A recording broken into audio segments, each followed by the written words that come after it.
Shalom, selamat pagi jemaat yang dikasihi Tuhan.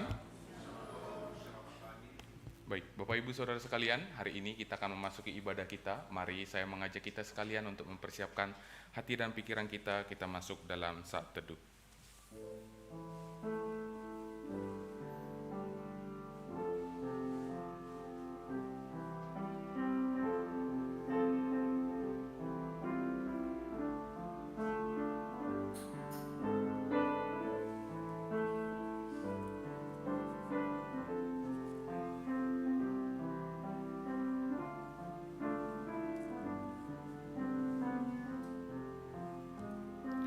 Amin. Bapak Ibu Saudara sekalian, mari kita menaikkan nyanyian pujian kita memuliakan Tuhan Allah kita dengan menaikkan pujian dari KPPK nomor 18, bait yang pertama sampai bait yang ketiga, mulia bagi namanya.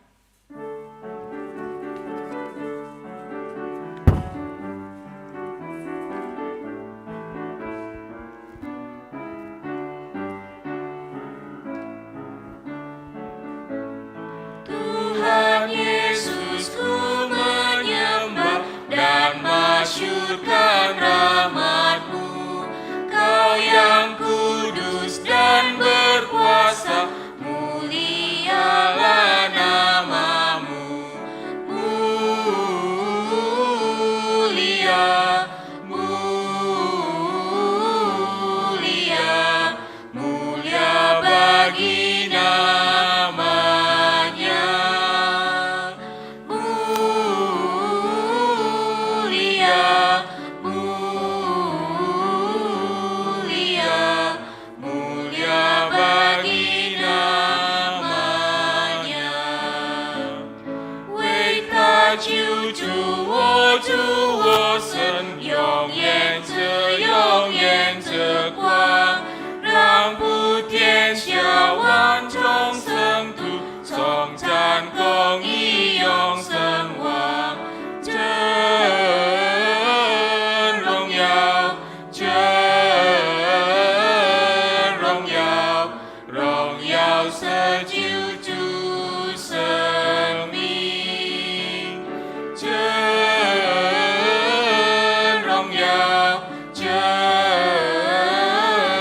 荣耀，荣耀赦救主生命。 Kita bersama memuliakan Allah kita di bait yang ketiga, kau tinggalkan tahta mulia, rela turun ke dunia.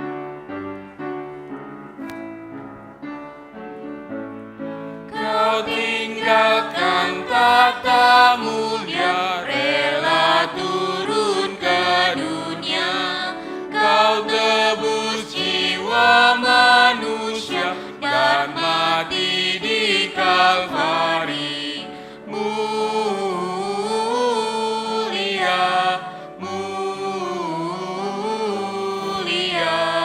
mulia bagi namanya.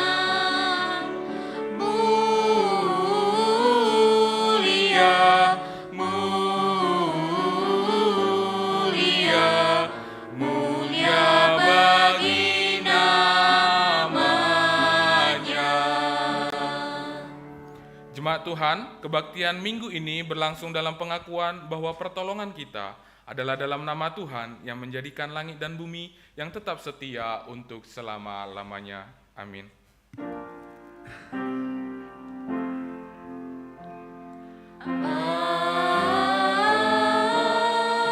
Amin, amin,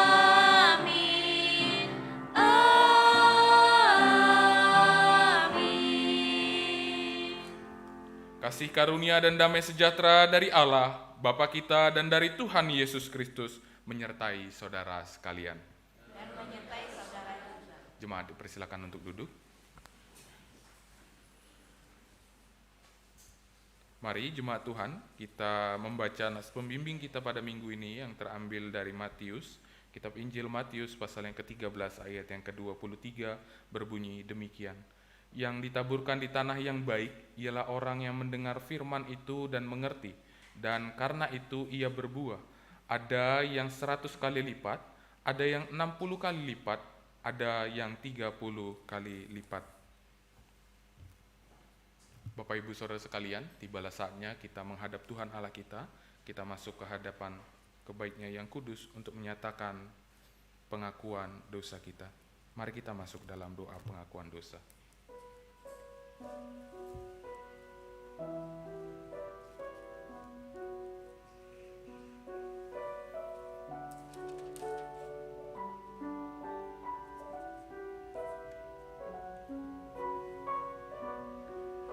Sebagai pribadi yang tak luput dari kesalahan, tak luput dari perbuatan yang tidak sesuai dengan kehendak Tuhan, yang tidak sesuai dengan sasarannya Tuhan, kami umat Tuhan hari ini menghadap Tuhan Allah kami dengan rasa malu dan tertunduk. Kami hari ini mengakui segala dosa dan kesalahan kami, perkataan kami yang tidak sepantasnya, karakter kami yang tidak baik, perbuatan-perbuatan kami yang melukai hati sesama kami ataupun juga melukai hati Tuhan Allah kami. Itulah yang kami akui hari ini di hadapan-Mu Tuhan. Kami pribadi, lepas pribadi mengakuinya. Sebab kami tahu Engkau adalah Allah yang penuh kasih setia dan Allah yang adil. Maka ketika kami mengakui segala dosa dan kesalahan kami, Engkau akan membasuh dan menebus kami. Tuhan, biarlah kiranya tuntunan daripada Engkau itulah yang terus mengiringi kami setiap hari, sehingga ketika kami hidup, kami boleh terus memperbaiki hari lepas hari, kami boleh semakin hari semakin memuliakan Tuhan Allah kami. Di dalam nama Tuhan Yesus kami mengucap syukur dan berdoa. Amin. Bapak Ibu Saudara sekalian, meresponi doa pengakuan dosa kita, mari kita naikkan nyanyian penyesalan kita dari KJ 158, bait yang pertama sampai bait yang ketiga. Ku ingin menghayati.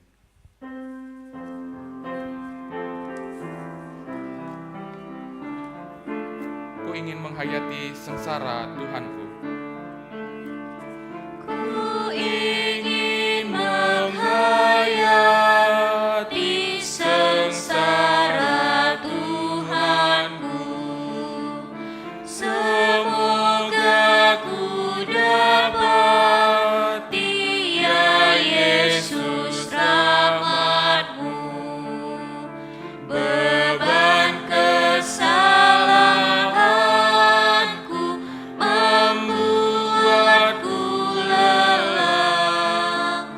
Berilah hidup baru, ya Yesus tolonglah.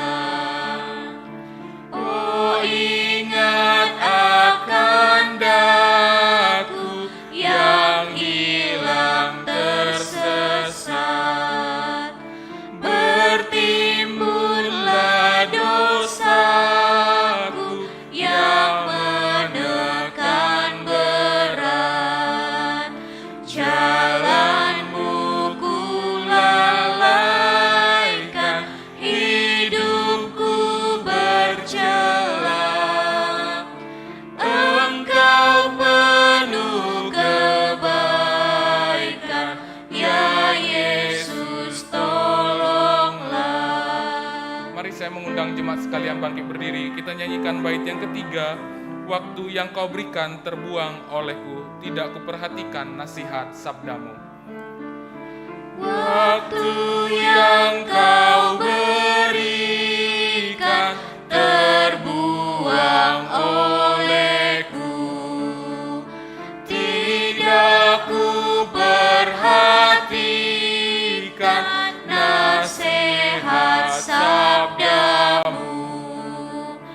Jiwaku menderita dan berkeluh kesah. Oh, sumber sukacita, ya Yesus tolonglah. Bapak Ibu Saudara sekalian, berita anugerah dari Tuhan Allah kepada kita terambil dari kitab Zefanya pasal yang ketiga ayat yang ke-17 berbunyi demikian. Tuhan Allahmu ada di antaramu sebagai pahlawan yang memberi kemenangan. Ia bergirang karena engkau dengan sukacita. Ia membarui engkau dalam kasih-Nya. Ia bersorak-sorak karena engkau dengan sorak-sorai. Demikianlah berita anugerah dari Tuhan. Jemaat saling memberikan salam dan mengucapkan salam damai. Bapak Ibu Saudara sekalian, hari ini kebenaran firman Tuhan akan disampaikan oleh Contoh Edianto. Mari kita mempersiapkan hati dan pikiran kita menyambut kebenaran firman Tuhan dengan menaikkan lagu pujian kita dari KPPK 357 bait yang pertama sampai ketiga, Bangunkan Jiwaku yang Lesu. Kini ku datang kepadamu dan bersandar kepada firman. Kini ku datang kepadamu dan bersandar pada firman-Mu. Dengarkanlah doaku ini, oh bangunkan jiwaku yang lesu. Bangunkan jiwaku yang lesu. Bangunkan jiwaku yang lesu. Roh Kudus datang dan berkuasalah. Oh bangunkan jiwaku yang lesu. Berilah roh-Mu di hatiku, membakar menghapus dosaku. Kuasa anugerah-Mu bekerja, bangunkan jiwaku yang lesu. Bangunkan jiwaku yang lesu. Bangunkan jiwaku yang lesu. Roh Kudus datang dan berkuasalah. Oh bangunkan jiwaku yang lesu.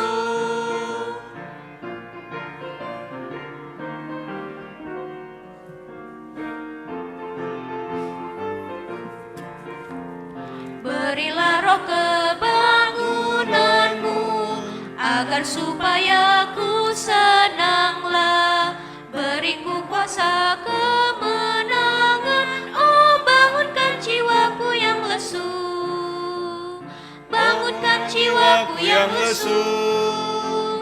Bangunkan jiwaku yang lesu. Roh Kudus datang dan berkuasalah.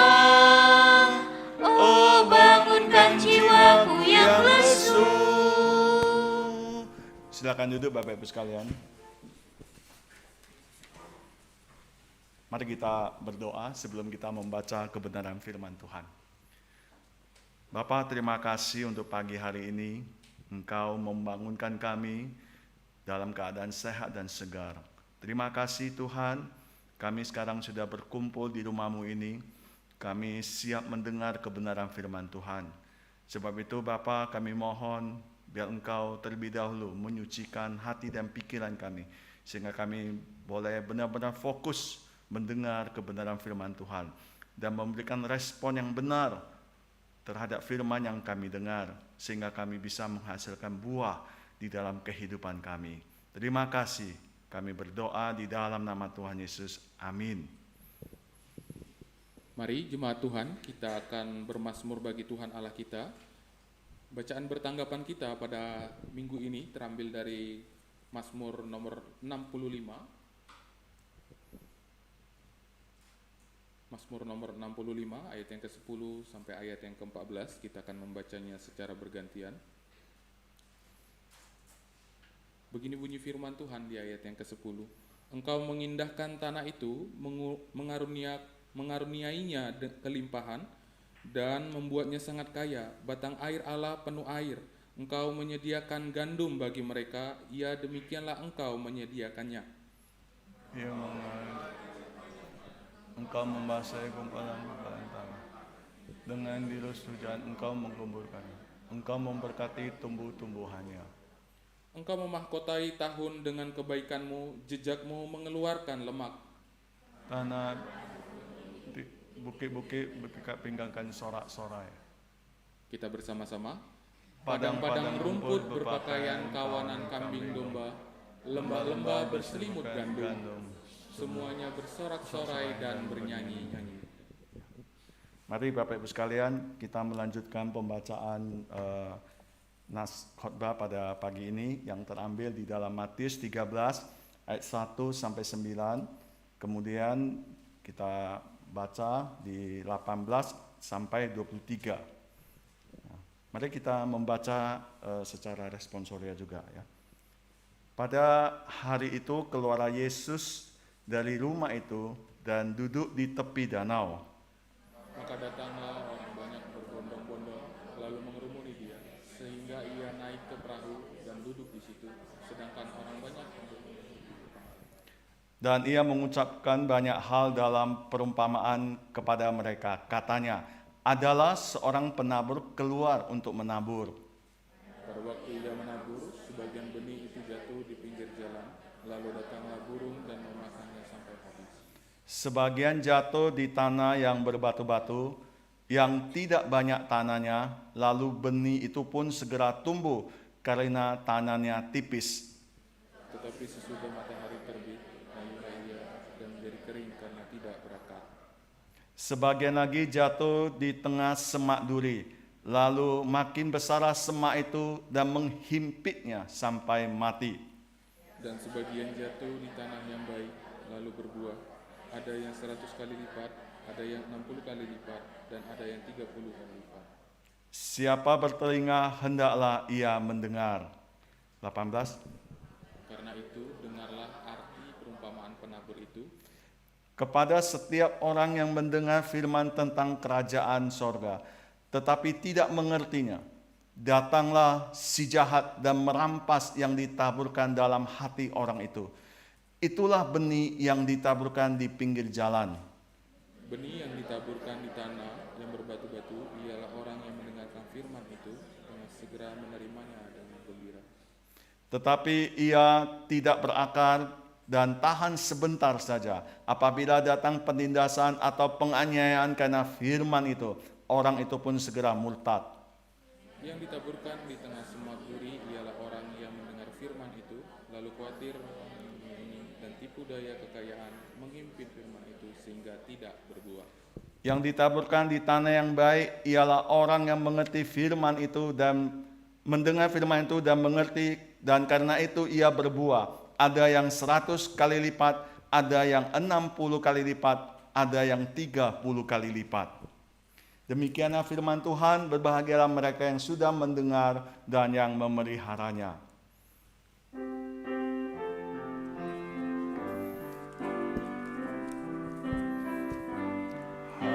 Haleluya, haleluya, haleluya.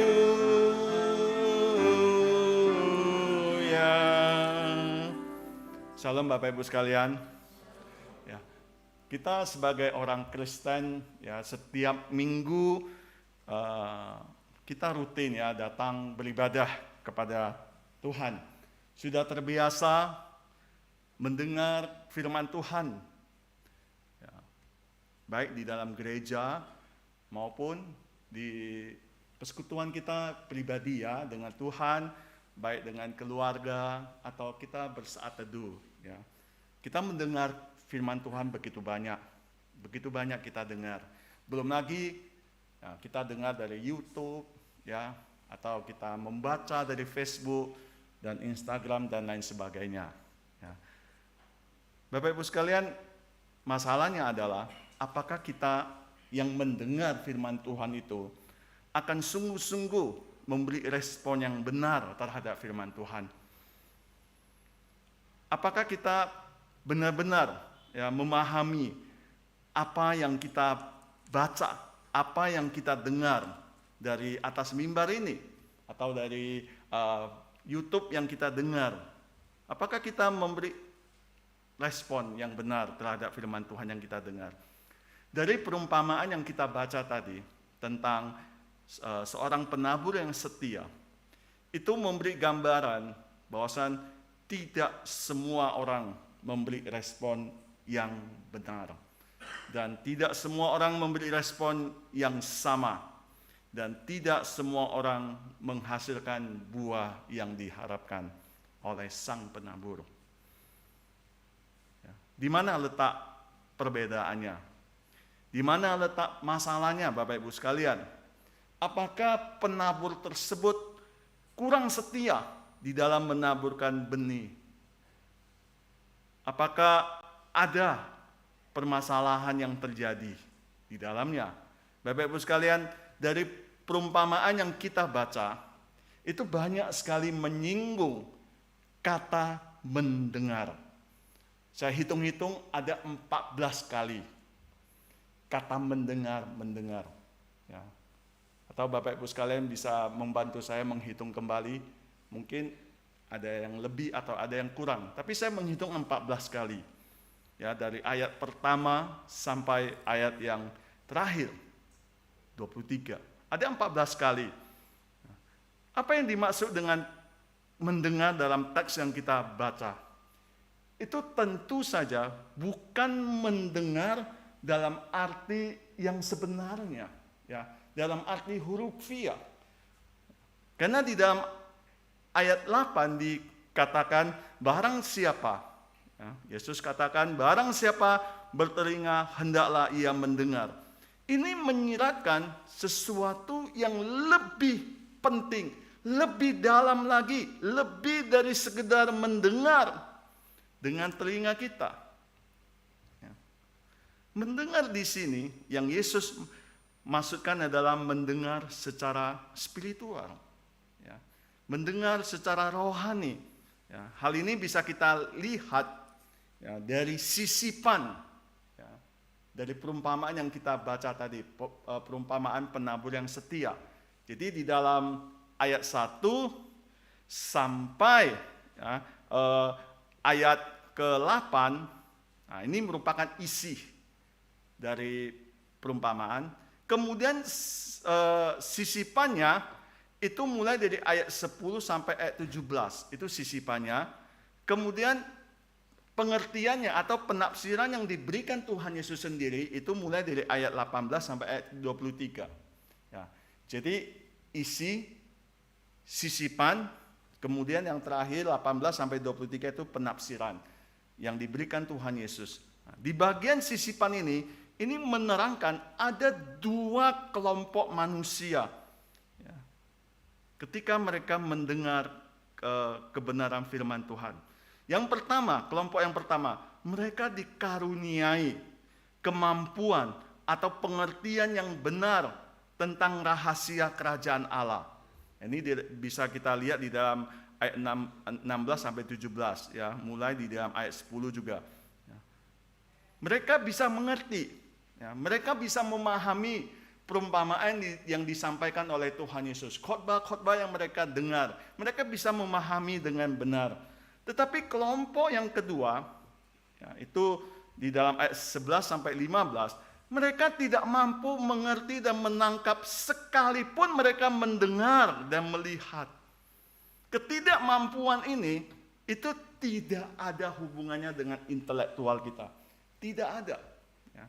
Tetapi yang lebih cocok, yang lebih pas adalah berhubungan dengan hati. Mereka tidak mengerti karena hati mereka sudah tertutup. Ini bisa kita lihat, ya, di dalam ayat yang ke-13, ya, di dalam ayat yang ke-13 dikatakan, ya, itulah sebabnya aku berkata-kata dalam perumpamaan kepada mereka, karena sekalipun melihat mereka tidak melihat, sekalipun mendengar mereka tidak mendengar dan tidak mengerti. Jadi pada dasarnya mereka ini memang tidak mau mendengar dan tidak mau mengerti dengan benar. Kegagalan mereka, Bapak Ibu sekalian, di dalam memahami perumpamaan yang sederhana ini sebenarnya adalah masalah di dalam hati mereka. Ini membuktikan bahwa mereka menolak kebenaran firman Tuhan. Mereka menolak, mereka tidak mau mengerti. Dan hal ini juga cocok dengan nubuatan Nabi Yesaya, yaitu Yesaya 6 ayat 9 sampai 10. Nah, ini bisa kita lihat di dalam ayat 14, ya. Maka pada mereka genaplah nubuat Yesaya yang berbunyi. Nah, jadi Yesus mengutip nubuatan Yesaya itu Yesaya 6 ayat 9 sampai 10. Nah, Yesaya menuliskan, kamu akan mendengar dan mendengar namun tidak mengerti. Kamu akan melihat dan melihat namun tidak menanggap. Sebab bangsa ini, hati bangsa ini telah menebal dan telinganya berat mendengar, matanya melekat tertutup, supaya jangan mereka melihat dengan matanya dan mendengar dengan telinganya dan mengerti dengan hatinya, lalu berbalik hingga aku menyembuhkan mereka. Ini masalahnya, ya. Mereka pada dasarnya tidak mau mengerti secara spiritual, secara rohani, secara hati. Dan bagi kita yang bisa mendengar, kita pun jangan sombong, ya. Kita pun jangan sombong. Ya, ini semata-mata karena saya pintar, semata-mata karena saya pandai, saya bisa mengerti kebenaran firman Tuhan. Tidak, ini adalah pemberian Allah. Ini adalah karunia Allah. Ini tercatat di dalam ayat 11. Ya. Ayat 11 dikatakan, kepadamu diberikan karunia untuk mengetahui rahasia kerajaan surga, tetapi kepada mereka tidak. Jadi karunia, anugerah, kita bisa mengerti ini adalah anugerah dari Tuhan Yesus.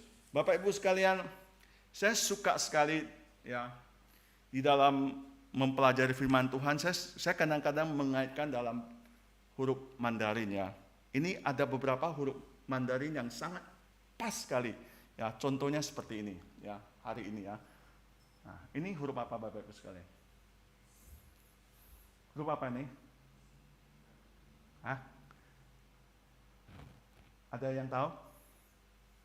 Ayo yang belajar Mandarin. Wan, apa? Lu kan di Taiwan, Wan? Apa ini?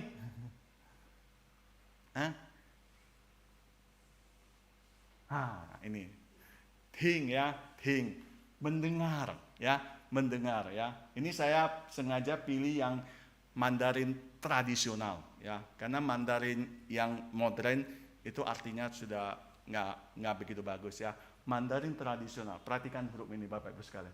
Ini huruf apa ini? Sap, sap, sap. Ini ada 2 sap, sap. Nah, ini apa nih? Iya betul. Ya, terus yang di bawah hati, sin ya.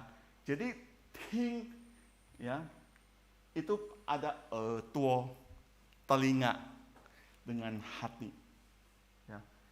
Jadi orang Chinese menulis kata ting mendengar itu nggak cukup dengan telinga, tapi dengarlah pakai hati. Nah, ya. Jadi ini pas sekali apa yang digambarkan oleh Yesus di sini. Ya. Mendengar dengan telinga itu bagus, tapi belum cukup. Dengarlah pakai hati. Ya. Di dalam mendengar kebenaran firman Tuhan juga sama. Dengar pakai telinga dan juga dengar pakai hati.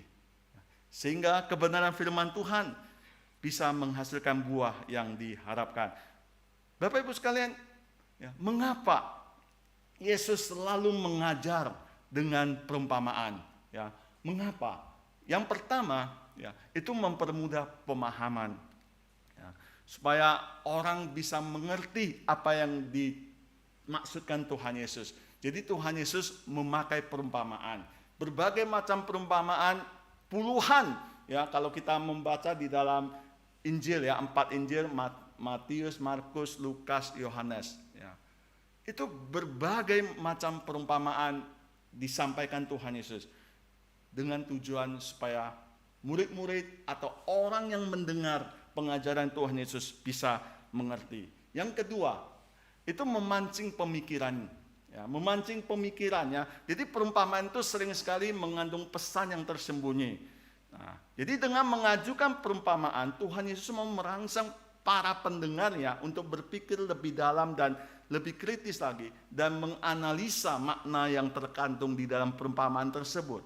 Nah, jadi sehingga ketika kita membaca, kita bisa memikirkan apa yang arti yang tersembunyi di dalam perumpamaan ini. Ya, sehingga kita bisa mengerti dan membangun pemahaman yang lebih dalam lagi. Dan yang ketiga, Bapak Ibu sekalian, ya, sebagai sarana untuk menegur atau menyindir para pemimpin agama dan orang-orang Yahudi pada saat itu. Ya. Di dalam perumpamaan banyak sekali Yesus memakai kata-kata atau istilah atau narasi. Misalnya di dalam Matius 23 ya, kuburan yang dilabur putih, ya, keturunan urat beludak, pemimpin-pemimpin buta, dan lain sebagainya. Itu tujuannya adalah kritikan atau teguran Tuhan Yesus bagi pemimpin-pemimpin agama orang-orang Yahudi pada saat itu, terutama orang-orang Farisi dan ahli Taurat. Nah, mereka disebut sebagai kuburan yang dilabur putih, yang depannya kelihatannya bagus, cantik, tetapi di dalamnya penuh dengan tulang belulang. Nah, ini. Atau Tuhan Yesus juga menegur ada orang kaya, ya, yang tidak mau mengikuti Tuhan Yesus karena kekayaannya. Sehingga Tuhan Yesus menyindir dia, menegur dia dengan mengatakan lebih gampang bagi seekor unta masuk ke dalam lubang jarum daripada seorang kaya masuk ke dalam kerajaan surga. Jadi diumpamakan, ya, seekor unta yang besar tapi lebih gampang masuk ke dalam lubang jarum dibandingkan dengan kamu yang orang kaya, ya, tetapi sulit masuk ke dalam kerajaan surga.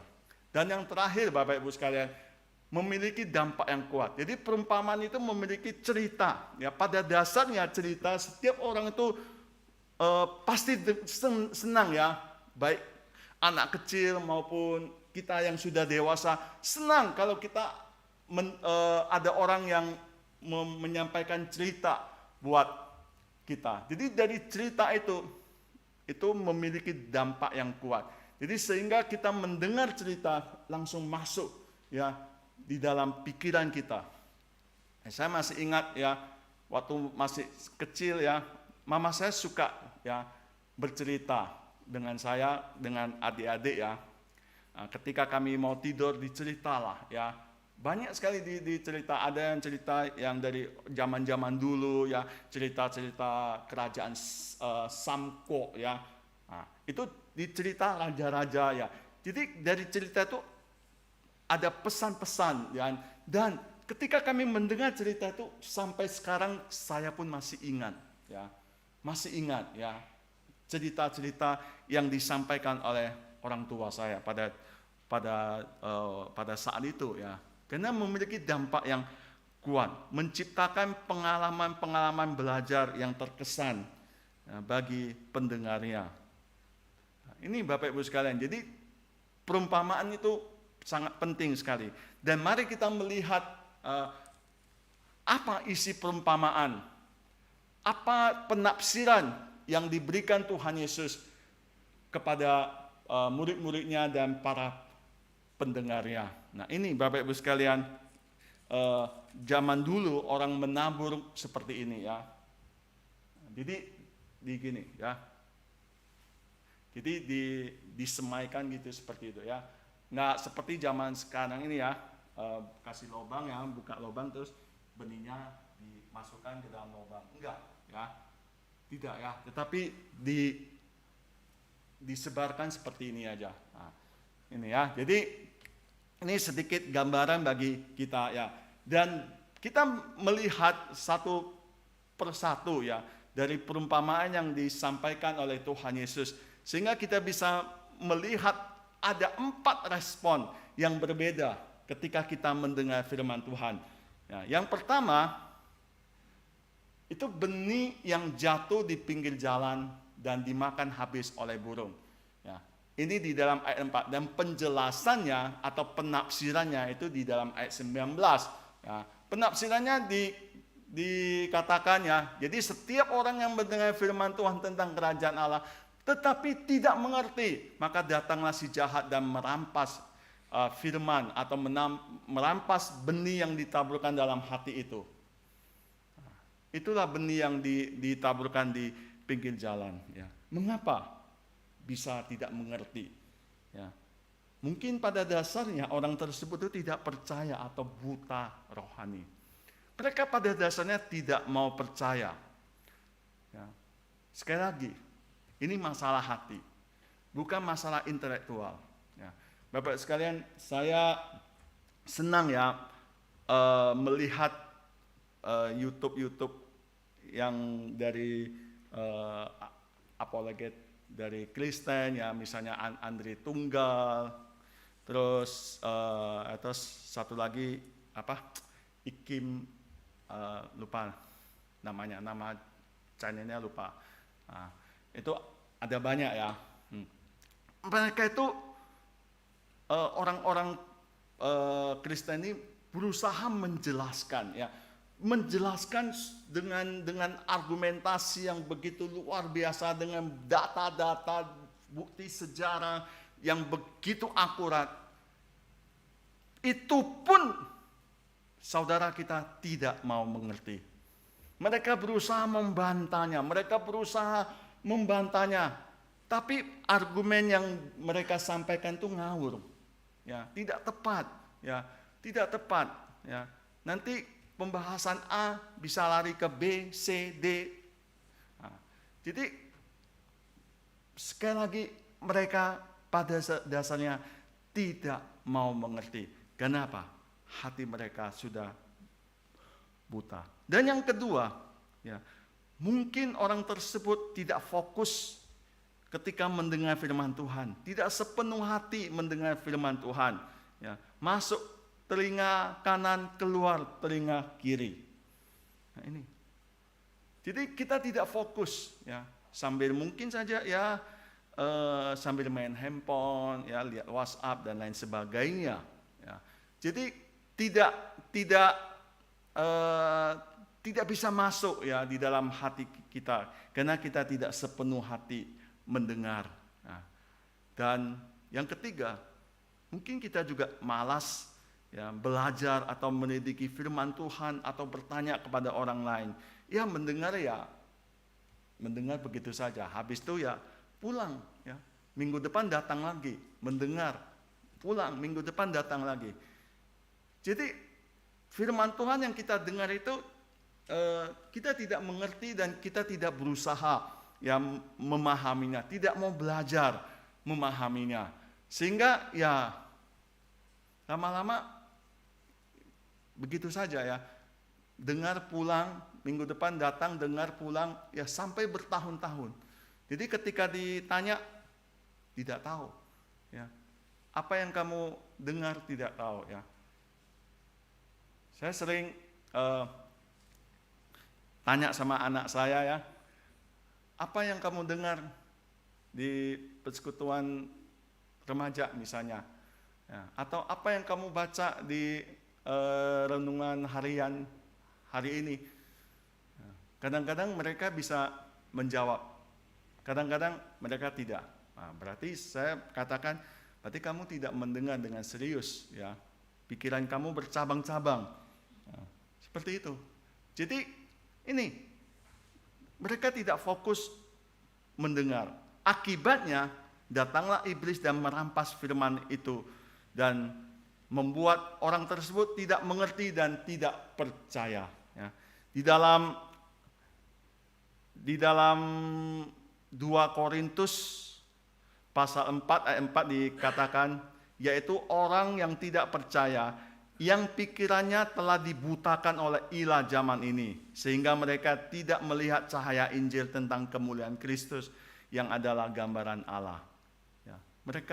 Mata mereka, hati mereka sudah dibutakan oleh ilah zaman ini. Dan yang kedua, benih yang jatuh di tanah yang berbatuan, yang tidak banyak tanahnya.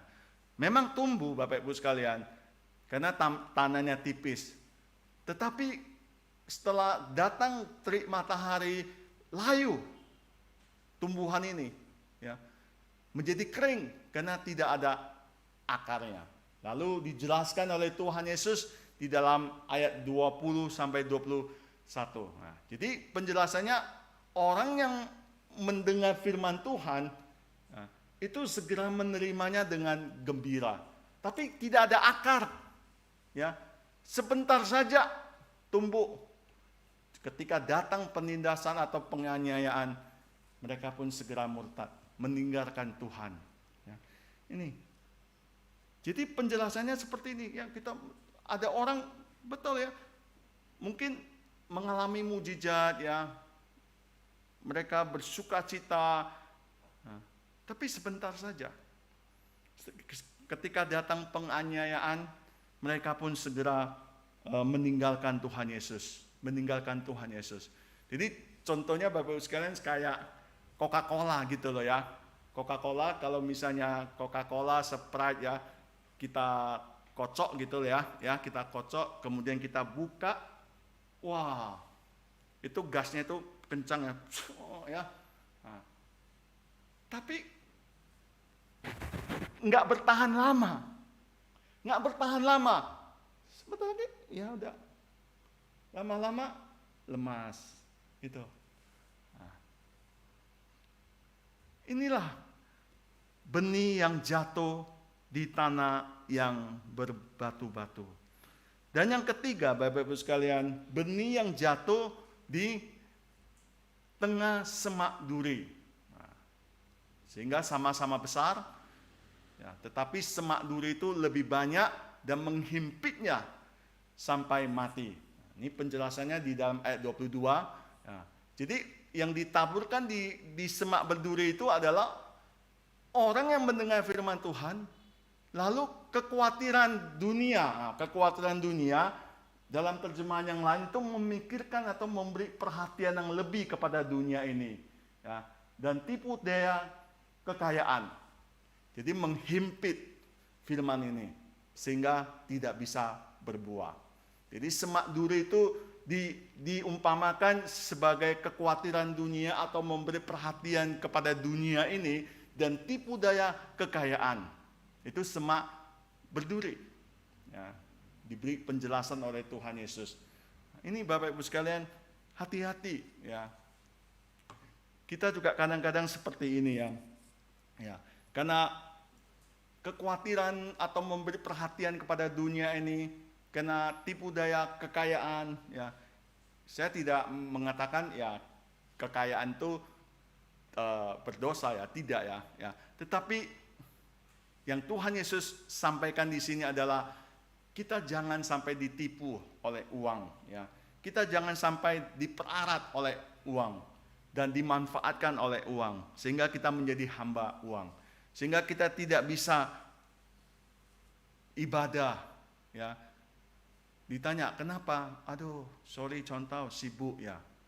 Ini Bapak Ibu sekalian, ada satu contoh ya, ada satu contoh di dalam firman Tuhan yang pas sekali seperti gambaran nomor 3 ini, yaitu siapa? Si Demas di 2 Timotius 4 ayat 10 ya. Di sana Bapak Ibu sekalian boleh lihat sebentar, 2 Timotius 4 ayat 10. 2 Timotius 4 ayat 10 dikatakan seperti ini. Karena Demas telah mencintai dunia ini dan meninggalkan aku di sini Paulus ya. Ia telah berangkat ke Tesalonika. Nah, mencintai dunia ini dan berangkat ke Tesalonika. Nah, jadi dia berangkat ke Tesalonika. Kita harus tahu Tesalonika pada zamannya Paulus itu suatu kota metropolitan ya, yang terdapat di wilayah Makedonia ya, suatu kota yang maju ya. Ya seperti contohnya misalnya antara perbandingannya Jambi dengan Jakarta lah ya. Jakarta itu Tesalonikanya. Nah, seperti itu.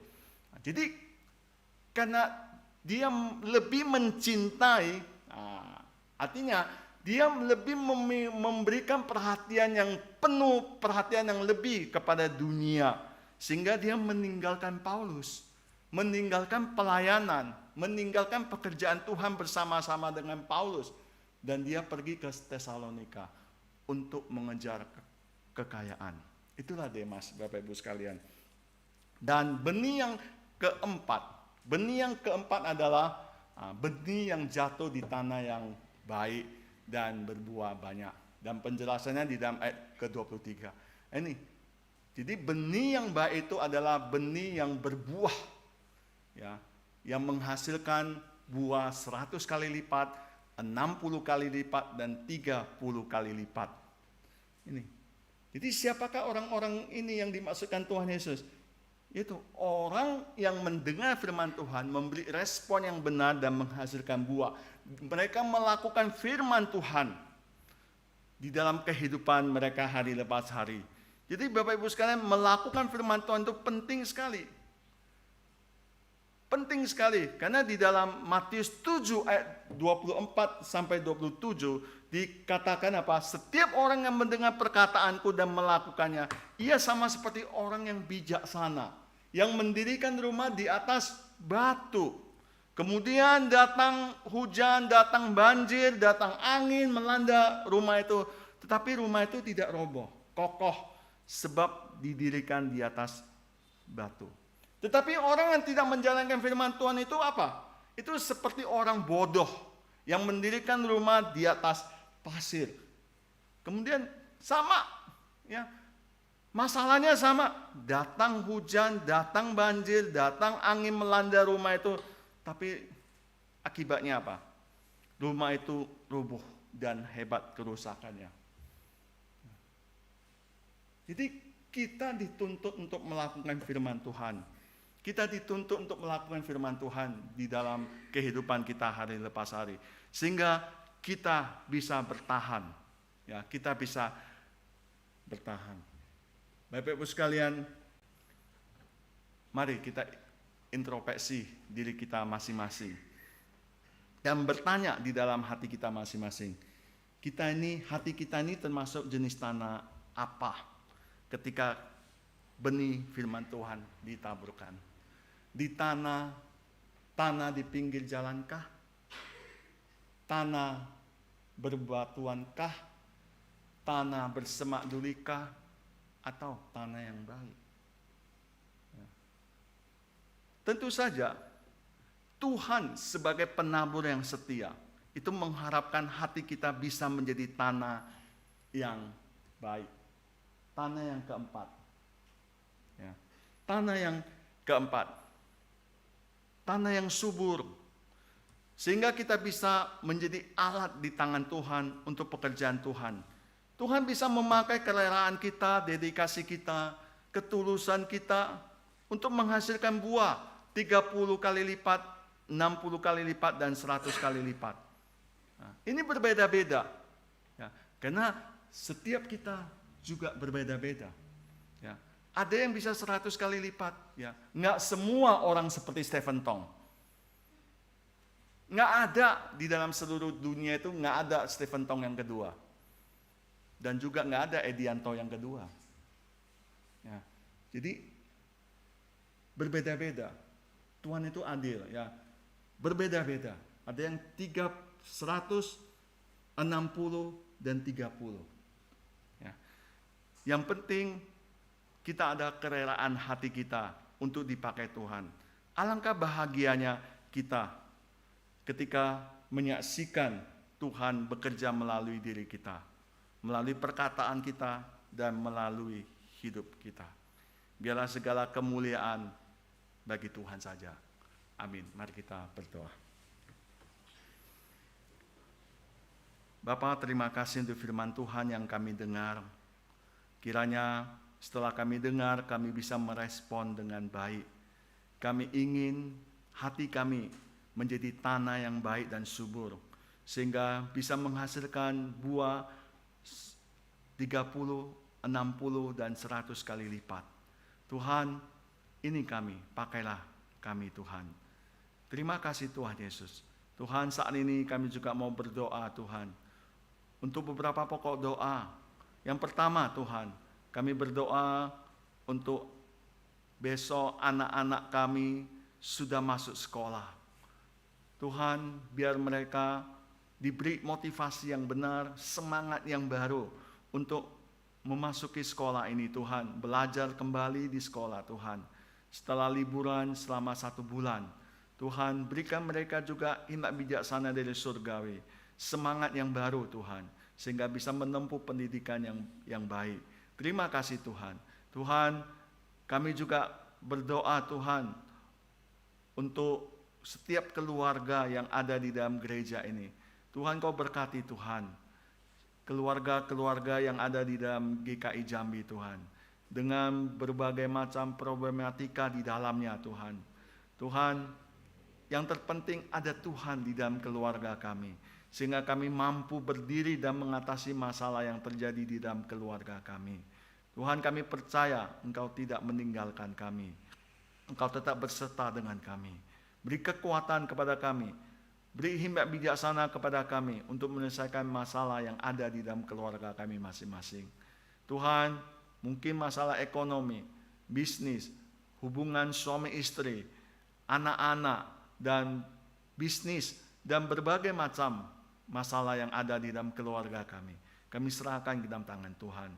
Tuhan, kami juga berdoa untuk bangsa dan negara kami. Tuhan, Engkau pakailah bangsa ini untuk menjadi kemuliaan bagi nama-Mu saja. Tuhan, terima kasih Tuhan.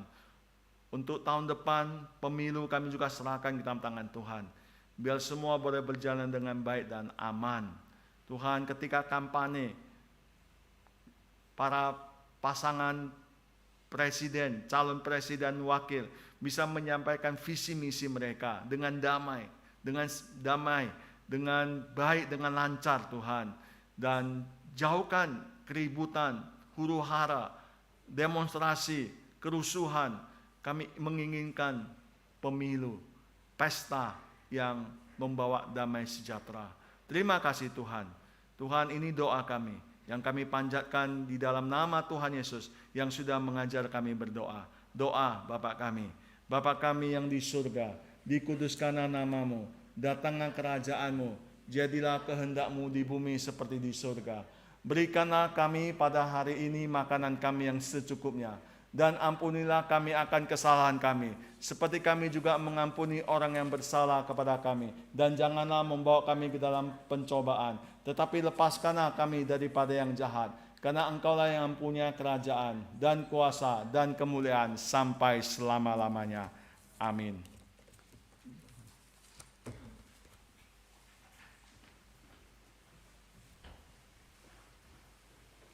Mari jemaat Tuhan diundang untuk bangkit berdiri.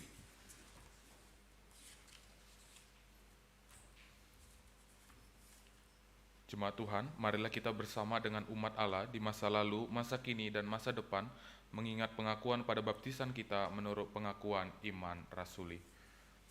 Aku percaya kepada Allah, Bapa yang Maha Kuasa, Khalik langit dan bumi, dan kepada Yesus Kristus anaknya yang tunggal Tuhan kita, yang dikandung daripada Roh Kudus, lahir dari anak darah Maria, yang menderita sengsara di bawah pemerintahan Pontius Pilatus, disalibkan, mati dan dikuburkan, turun ke dalam kerajaan maut. Pada hari yang ketiga, bangkit pula dari antara orang mati, naik ke sorga, duduk di sebelah kanan Allah, Bapa yang Maha Kuasa. Dan dari sana ia akan datang untuk menghakimi orang yang hidup dan yang mati. Aku percaya kepada Roh Kudus, gereja yang kudus dan am, persekutuan orang kudus, pengampunan dosa, kebangkitan orang mati, dan hidup yang kekal. Amin. Jemaat dipersilakan duduk. Jemaat Tuhan, tibalah saatnya kita akan memberikan persembahan kita kepada Tuhan Allah kita. Kita akan masuk dalam pelayanan persembahan. Demikianlah ayat yang melandasi persembahan kita pada minggu ini terambil dari 2 Korintus pasal yang ke-9 ayat yang ke-12 berbunyi demikian. Sebab pelayanan kasih yang berisi pemberian ini bukan hanya mencukupkan keperluan-keperluan orang-orang kudus, tetapi juga melimpahkan ucapan syukur kepada Allah. Sambil kantong persembahan akan diedarkan, Bapak Ibu Saudara sekalian, kita sambil menaikkan pujian, Ku bersyukur ia tebusku dari KPPK 49, bait yang pertama sampai bait yang ketiga.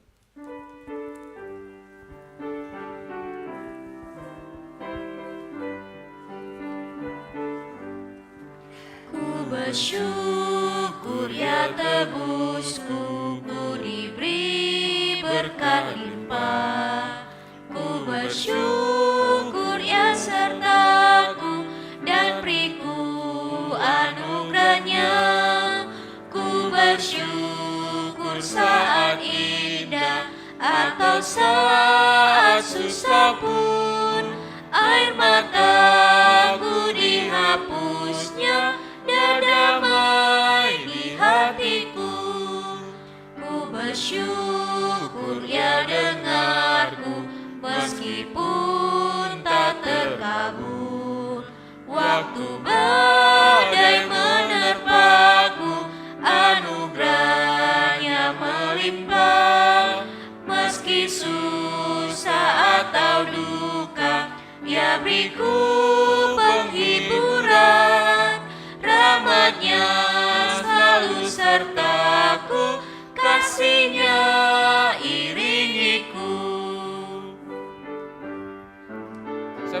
jemaat sekalian untuk bangkit berdiri, kita nyanyikan bait yang ketiga. Ku bersyukur bunga mawar meskipun ia berduri. Ku bersyukur bunga mawar meskipun ia berduri.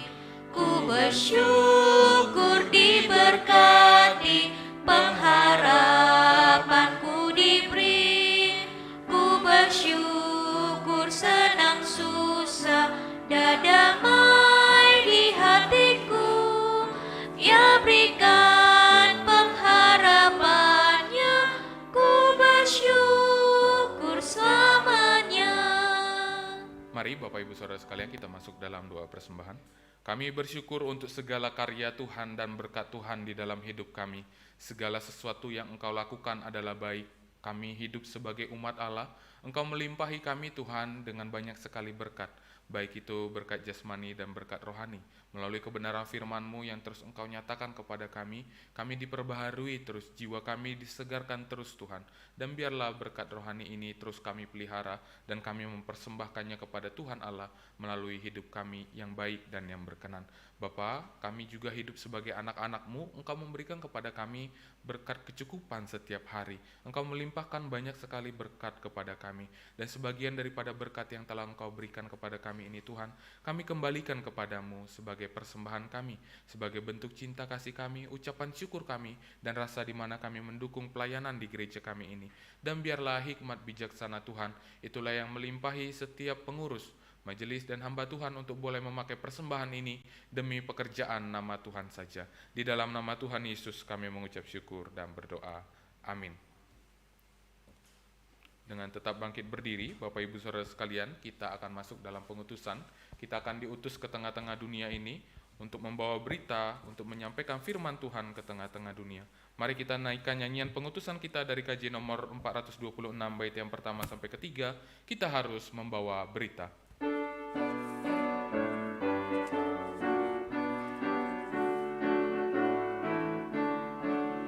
Kita harus membawa berita pada dunia dalam gelap tentang kebenaran dan kasih dan damai yang menetap, dan damai yang menetap.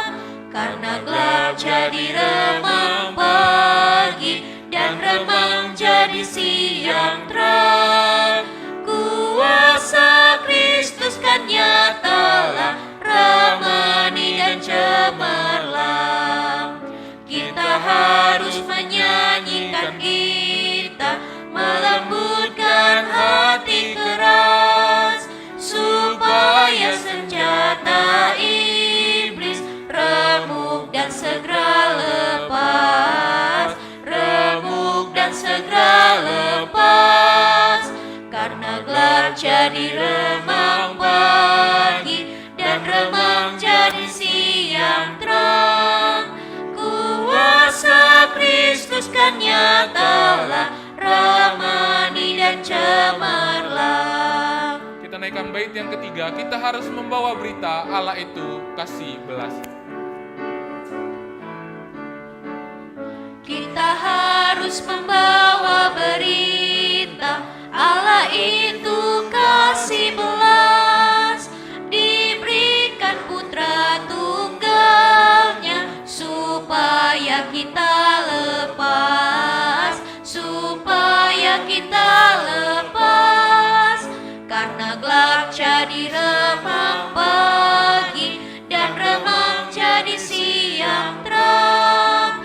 Kuasa Kristus kan nyatalah, ramani dan cemerlang.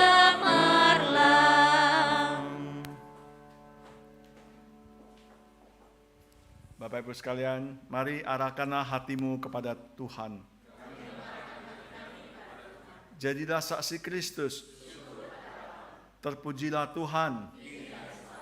Mari kita terima berkat daripada Tuhan.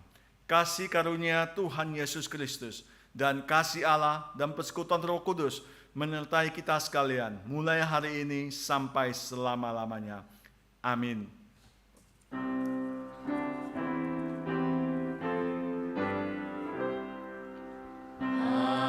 Haleluya,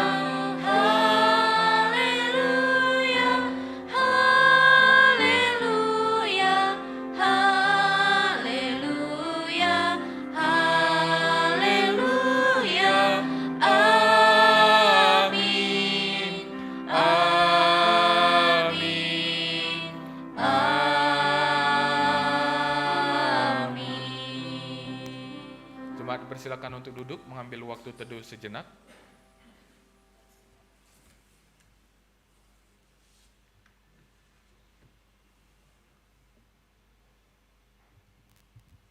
Baik, Bapak Ibu Saudara sekalian, saya akan membacakan warta jemaat bagi kita. Yang pertama, Majelis Jemaat mengucapkan selamat datang dan selamat beribadah kepada jemaat sekalian, khususnya kepada jemaat baru. Kami sambut dengan senang hati.